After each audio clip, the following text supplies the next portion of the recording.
وإنسانا على إنسان.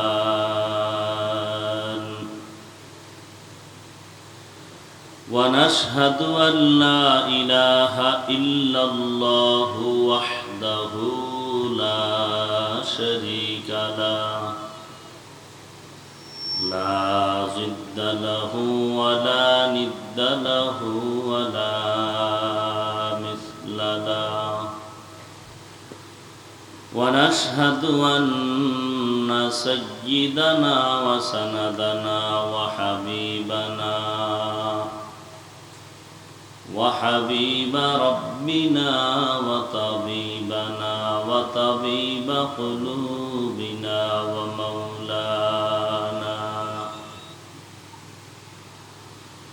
ومولانا محمدا عبده ورسوله صلى الله تعالى عليه وعلى آله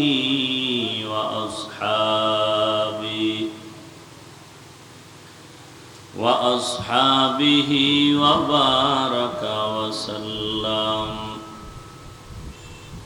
وبارك وسلم تسليما كثيرا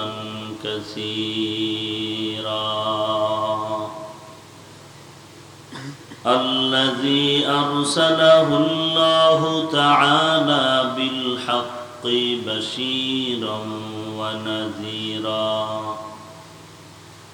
وداعيا إلى الله بإذنه وسراجا منيرا.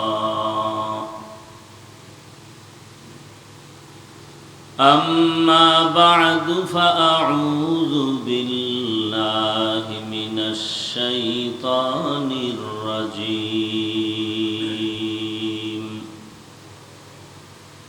بسم الله الرحمن الرحيم.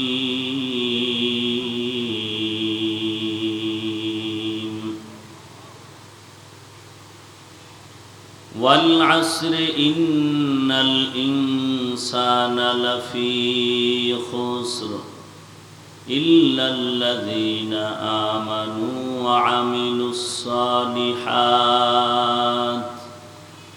وتواصوا بالحق وتواصوا بالصبر.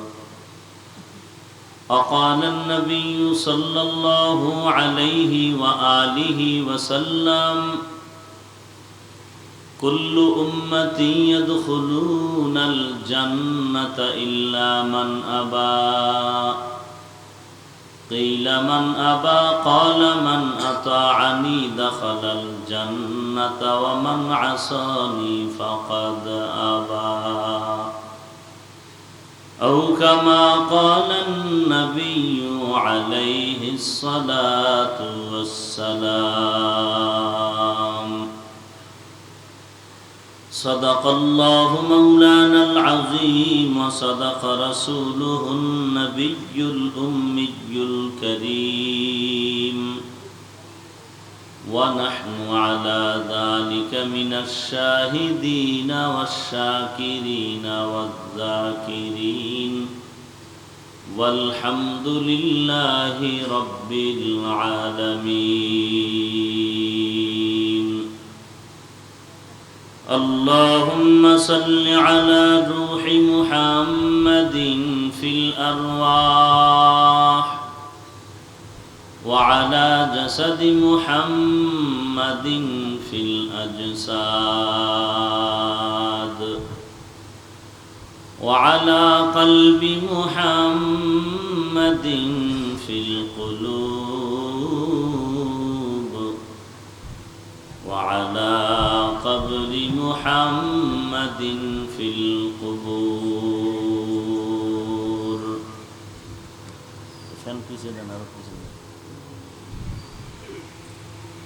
سبحانك لا علم لنا إلا ما علمتنا إنك أنت أنت العليم الحكيم رب اشرح لي صدري ويسر لي أمري واحلل عقدة من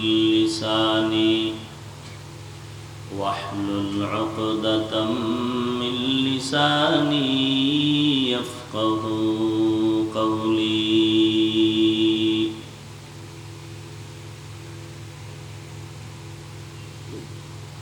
मकबूल तू है शाज़ है काबिल तू बहुत है मकबूल तू है शाज़ है काबिल तू बहुत है आईना के मानिंदे तू नहीं दिल तू बहुत है आईना के मानिंदे तू नहीं दिल तू बहुत है एक चश्मे ज़दन गाफिल अज़ा शाह नबाशी एक चश्मे ज़दन गाफिल अज़ा शाह नबाशी शायद के निगाह कुनदागाह नबाशी शायद के निगाह कुनदागाह नबाशी मुहम्मदिया हसानिया हाफिजिया माद्रासा ও মসজিদের যৌথ উদ্যোগে আয়োজিত ইসলামী মহাসম্মেলন আজ 24 আগস্ট 2019 মহতী এ সম্মেলনে উপস্থিত মুহতারাম সম্মানিত সভাপতি প্রধান অতিথি বিশেষ অতিথি বৃন্দ মুআজ্জাজ ও মুকাররম জাতির মাথার মুকুট আরাসাতুল আম্বিয়া হযরত উলামায়ে কেরাম दूर दूरान्त থেকে আগত আল্লাহ পাকের আশিকিন জাকিরিন শাকিরিন মুহিব্বিন মুরব্বিয়ান আযম কলিজার টুকরা আমার সমবয়সী যুবক বন্ধুগণ স্নেহের ছোট ভাই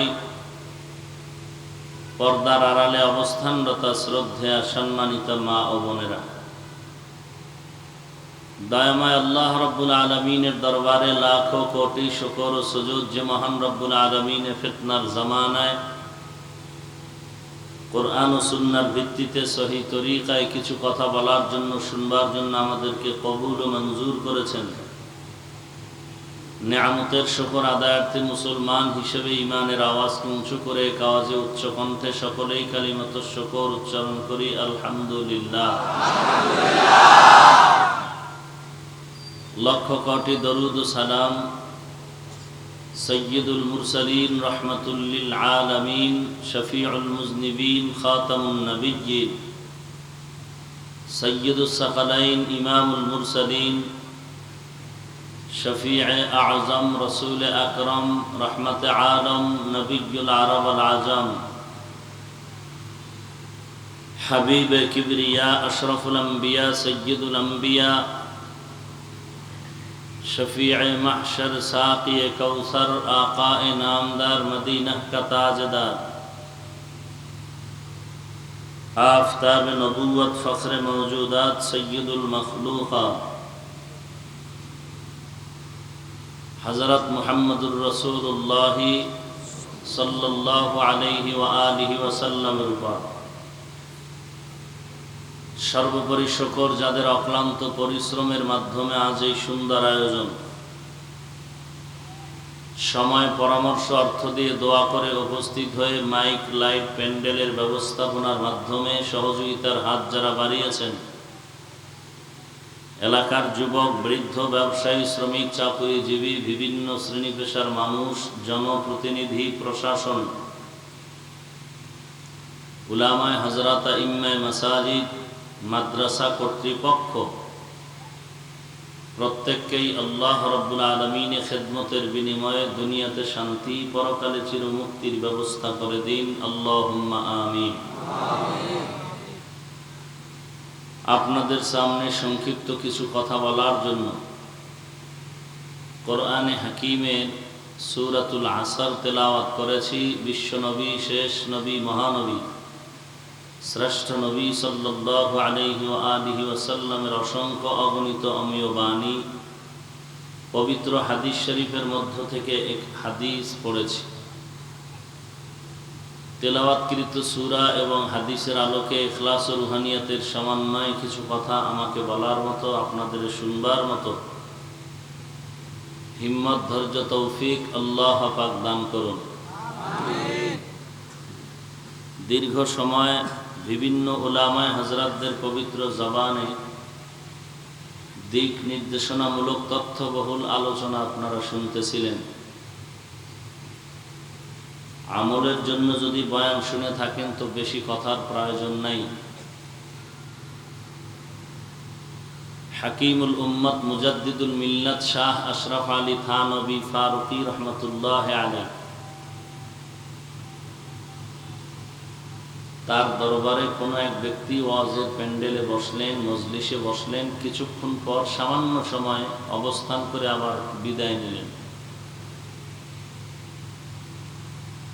কেউ জিজ্ঞাসা করলো যে আমরা দীর্ঘ 40 বছর এই দরবারে আছি, তুমি হঠাৎ করে এসেই চলে যাচ্ছ, কারণ কি? তিনি বললেন, আমি যে ওয়াজের জন্য আসছি সে ওয়াজ আমার হয়ে গেছে।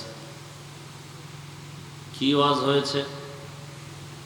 বলে, হযরত যে বলেছেন জীবন চলে গেল আমি গুনাহ করব না, এবং জীবন চলে গেল আমি সওয়াবের কাজ ছেড়ে দিব না। আমার এটাই জীবনের মূল ওয়াজ, আর ওয়াজ দরকার নেই। এই ওয়াজটাই যদি আমি আমল করতে পারি তো আমি আশাবাদী জান্নাত পাবো। জীবনে গুনাহ করব না, নেক ছাড়ব না, আর কোনো ওয়াজের প্রয়োজন নেই।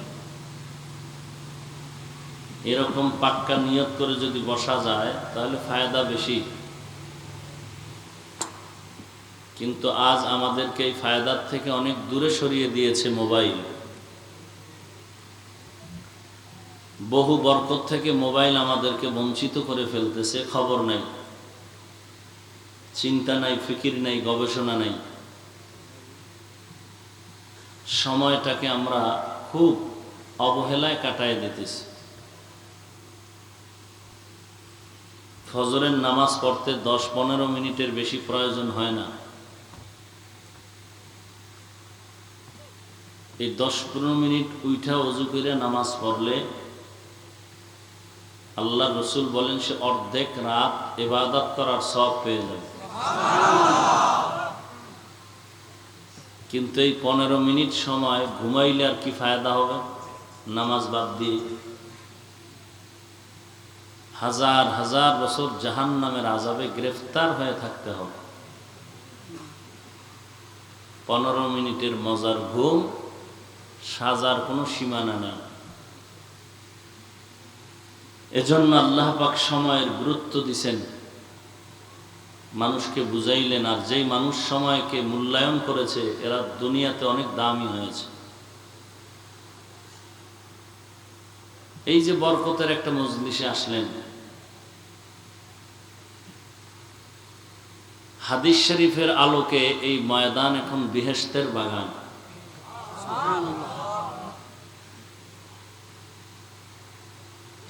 যদি নিয়ত পরিশুদ্ধ থাকে ইখলাসের সাথে বসতে পারি। কিন্তু যারা মোবাইল নিয়ে ব্যস্ত এরা কিন্তু এই বরকত থেকে বঞ্চিত হওয়ার সম্ভাবনাটা অনেক বেশি। কারণ সে মোবাইল নিয়ে ব্যস্ত, কি আলোচনা হচ্ছে গভীর মন ওদিকে নাই, সে মোবাইলের দিকে তার মন।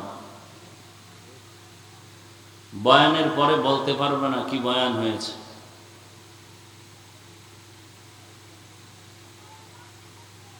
আল্লাহ না করুন মোবাইল চুরি হয়ে গেল তো সব গেল।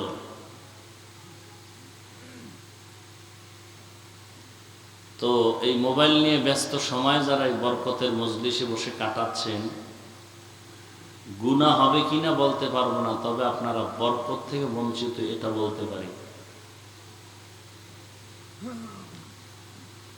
বাকি মানুষত্ব বোধ জিনিসটা যদি না থাকে তাকে বোঝানোর কোনো সুরত নাই। এত বয়ানের পরেও মানুষ, ফ্যানটা ঘুরাইয়া দেন না, চলুক না, কমায় দেন আর ঘুরুক, মুভিং করেন। কিচ্ছু বুঝে না।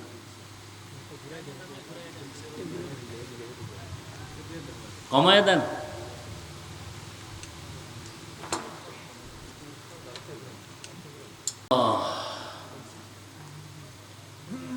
আল্লাহ পাক বলেন ওয়াল আসর, আসরের শপথ,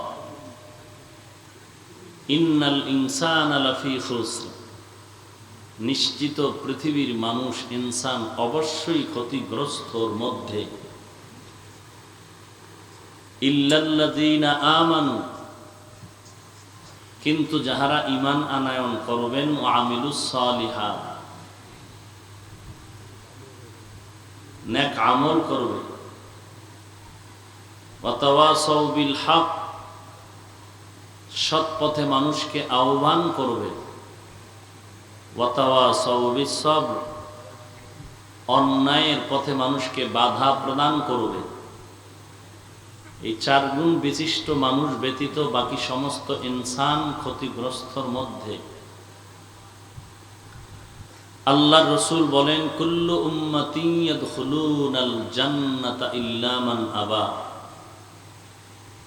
প্রত্যেকটি উম্মত জান্নাতি, কিন্তু যাহারা আমি রাসূলকে অস্বীকার করে তারা ব্যতীত।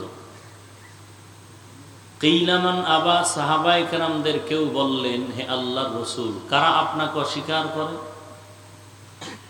ক্বালা, নবীজি বললেন, মান আতাআনি দাখালাল জান্নাতা ওয়া মান আসানি ফাকাদ আবা, যারা আমি রাসূলের অনুসরণ অনুকরণ করে তারা জান্নাতে যাবে, যারা অনুসরণ অনুকরণ করে না তারা জাহান্নামী হয়ে যাবে আমাকে অস্বীকার করার কারণে। কারণ যে যাকে চিনে না সে তাকে মানে না, যে যাকে মানে না আর চিনে মানার মতো মানে। কেউ বাধা দিলেও সেখানে সে বাধা পেরিয়ে আগায় যায়। সূরাটার অর্থ, হাদিসের অর্থ হলো, আল্লাহ পাক শুরুতে কসম করেছেন, শপথ করেছেন, আসরের শপথ। বলুন তো আল্লাহ পাকের কথা কত পার্সেন্ট মিথ্যা? কি ঘুমাচ্ছেন? কত পার্সেন্ট সত্য? পৃথিবীতে যত পার্সেন্ট হতে পারে এর থেকে আরো বেশি আল্লাহর কথা নিশ্চিত সত্য, সন্দেহ করলে বেঈমান। দ্বিতীয় কথা হলো, আল্লাহ তাআলার কথা সারা দুনিয়ার মানুষ যদি অস্বীকার করে আল্লাহর কত পয়েন্ট ক্ষতি হতে পারে। পক্ষান্তরে পৃথিবীর সমস্ত মানুষ যদি আল্লাহর প্রত্যেকটা কথাকে মান্য করে পরিপূর্ণ, আল্লাহর কতখানি লাভ হবে? কথা বলেন, কোনো লাভ হবে? মানুষ মানলো কি আর না মানলো, আপন স্থানে আল্লাহর কথা পরিপূর্ণ সত্য। মানুষ মানলেও সত্য, না মানলেও। তুমি মানো আর না মানো, আল্লাহর কথা আপন জায়গায় সত্য। অতএব আল্লাহ শপথ করবেন কেন? আল্লাহর কথা তো এমনিতেই সত্য। শপথের তো প্রয়োজন, বিবেক বলে প্রয়োজন হয় না। এরপর আল্লাহ শপথ করলেন কেন? এক জায়গায় না, বারবার বারবার বিভিন্ন সূরার শুরুতে শপথ করেছেন। ওয়াত্তিন ওয়াজ্জাইতুন ওয়া তুরি সিনিন ওয়া হাযাল বালাদিল আমিন والشمس وضحاها والقمر إذا تلاها والنهار إذا جلاها والليل إذا يغشاها والسماء وما بناها والأرض وما طحاها ونفس وما سواها والسماء ذات البروج واليوم الموعود وشاهد ومشهود والضحى والليل إذا سجى মা ওয়াদ্দাআকা রাব্বুকা ওয়া মা ক্বালা ওয়ালাল আখিরাতু খায়রুল লাকা মিনাল উলা ওয়াল আসরি ইন্নাল ইনসানা লাফি খুসর। আসরের শপথ, আল্লাহর কথা শপথ করলে সত্য না করারও সত্য? করার আগেই সত্য, তো শপথ করেন কেন? আমরাও মাঝে মাঝে নিজেদের মধ্যে পরস্পরের শপথ করি, কসম কাটি। কেন? সন্দেহ দূর করার জন্য। তুমি বিশ্বাস করো না, শপথ করে বলছি। আল্লাহর শপথ কি এমন যে সন্দেহ আছে দূর করার জন্য? তাহলে শপথ করবেন কেন? লম্বা চওড়া কথার নির্যাস হলো আল্লাহ পাক রব্বুল আলামিন শপথ করে বুঝাইলেন সব কথাই সত্য, শপথের কথাটা গুরুত্বপূর্ণ বেশি। এদিকে তোমাদের মনকে আকৃষ্ট করার জন্য, এবং যেই জিনিসের উপরে শপথ করলেন ওই জিনিসটা অনেক দামি, অমূল্য সম্পদ, এটা বোঝানোর জন্য। অমূল্য সম্পদ মানে কোনো মূল্য নাই। কি আপনাদের ধারণা কি? মূল্য এত বেশি, দেওয়ার ক্ষমতা কোনো মাখলুকাতের নেই। আসমান অমূল্য সম্পদ, পানি অমূল্য সম্পদ, জমিন অমূল্য সম্পদ। অর্থাৎ মূল্য দেওয়ার ক্ষমতা পৃথিবীর কারো নাই, কোনো মাখলুকাতের নেই। আল্লাহ শপথ করলেন আসরের, একদিকে শপথ, আবার তাকিদ করে বললেন ইন্না। শুধু একবার না, আবার লাম তাকিদ, লাফি। নিশ্চয়ই সমস্ত ইনসান, ইন্নাল ইনসান আলিফ লাম ইস্তিগরাকি, প্রত্যেকটা ইনসান, নারী পুরুষ, ধনী গরিব, কালো সাদা, দেশি আর বিদেশি, প্রত্যেকটা মানুষ, নিশ্চয়ই প্রত্যেকটা মানুষ অবশ্যই তারা ক্ষতিগ্রস্তর মধ্যে, জাহান্নামী। শুরুতে শপথ, তাকিদ দিলেন বারবার।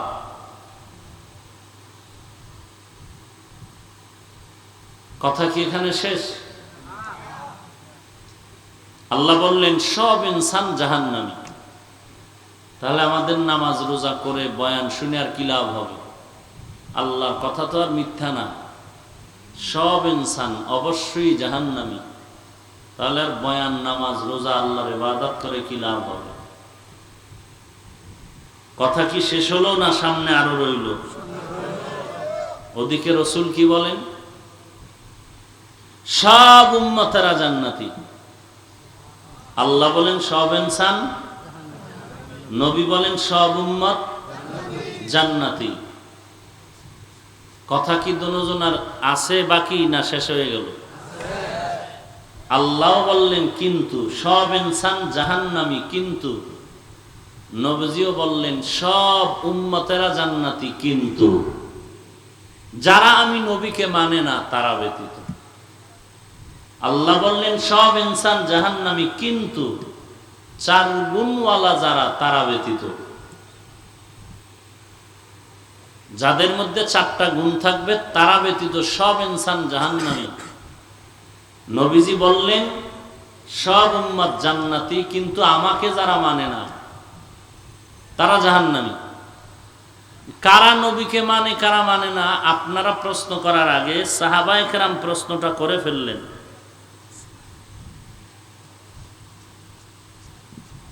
যে হে আল্লাহর রাসূল, কারা আপনাকে মানে কারা মানে না? নবীজি জবাব দিয়ে দিলেন যারা আমার অনুসরণ অনুকরণ করে তারা আমাকে মানে। দাখালাল জান্নাহ, তারা জান্নাতে যাবে।